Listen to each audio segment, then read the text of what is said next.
Assassin's Creed, a franchise where you stab people, climb historical buildings, and somehow get dragged into a sci-fi conspiracy involving aliens called the ones who came before. Yeah, it's a lot. So let's compress 15 years of confusing lore, secret orders, and way too many hood variations into one neat 10-minute timeline.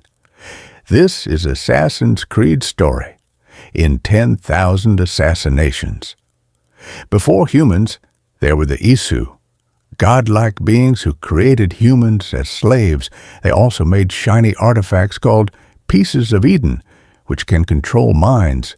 Remember this, because literally every Assassin's Creed plot boils down to find the shiny apple.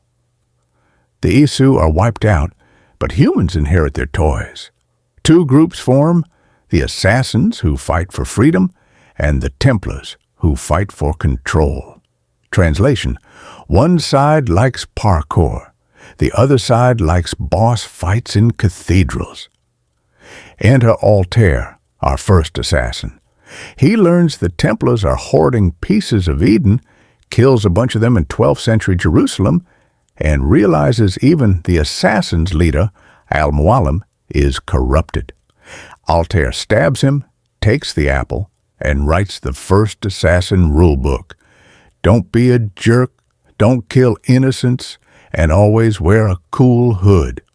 Next up, Ezio Auditore da Firenze, a.k.a. the Italian Batman. His family gets murdered, so he joins the assassins.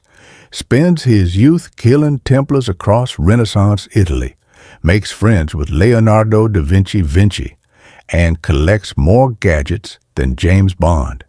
By the end, Ezio retires, leaving the Brotherhood stronger than ever and making players cry in Revelations. Meanwhile, in the modern day, we've got Desmond Miles, a bartender kidnapped by Abstergo, which is just Templars with corporate logos. Using the Animus, a VR chair that lets him relive his ancestors' memories, Desmond learns all this history.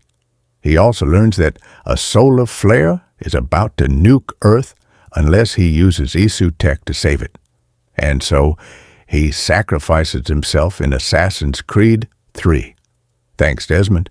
You were basically Animus DLC. Speaking of AC3, meet Ratan Nake Taton, or Connor, an assassin fighting in the American Revolution. He spends the game protecting his people, helping George Washington, and proving that, yes, you can stab redcoats in 4K. Next is Edward Kenway, Connor's grandpa. He's a pirate assassin who drinks rum, robs ships, and accidentally helps uncover more Isu tech. Honestly, Black Flag could have been called Assassin's Creed, Jack Sparrow DLC, and no one would complain. Then comes Shay Cormac in Assassin's Creed Rogue. He starts as an assassin, but after watching innocent lives get destroyed, he flips sides and joins the Templars. Plot twist: he kills a lot of fan-favorite assassins, making him the most hated Assassin's Creed protagonist ever. In Unity, we go to the French Revolution with Arnaud Dorian. He loses his dad, joins the Brotherhood, and gets tangled up in a star-crossed love story with a Templar woman. Think Romeo and Juliet, but with more guillotines? Then we hit Victorian London with twin assassins, Jacob and Evie Fry. They fight gang wars, Templars, and somehow become besties with Charles Dickens and Karl Marx. Assassin's Creed Syndicate is basically Assassin's Creed meets Peaky Blinders. Origins takes us back to ancient Egypt, where Bayek and Aya accidentally invent the Assassin Brotherhood while trying to get revenge. They don't call themselves assassins yet, but yes, the Hood finally makes a comeback.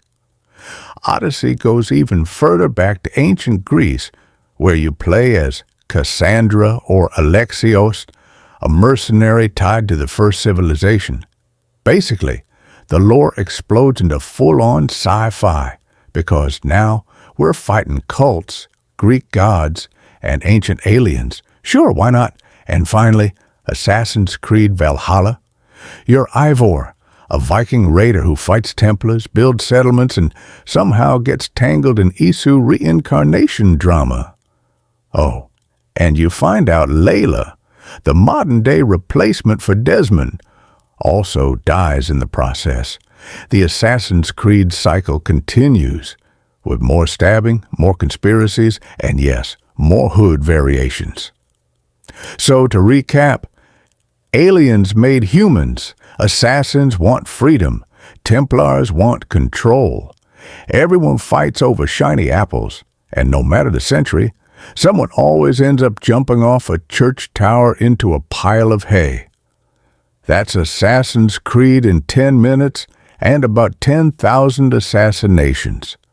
Thanks for watching.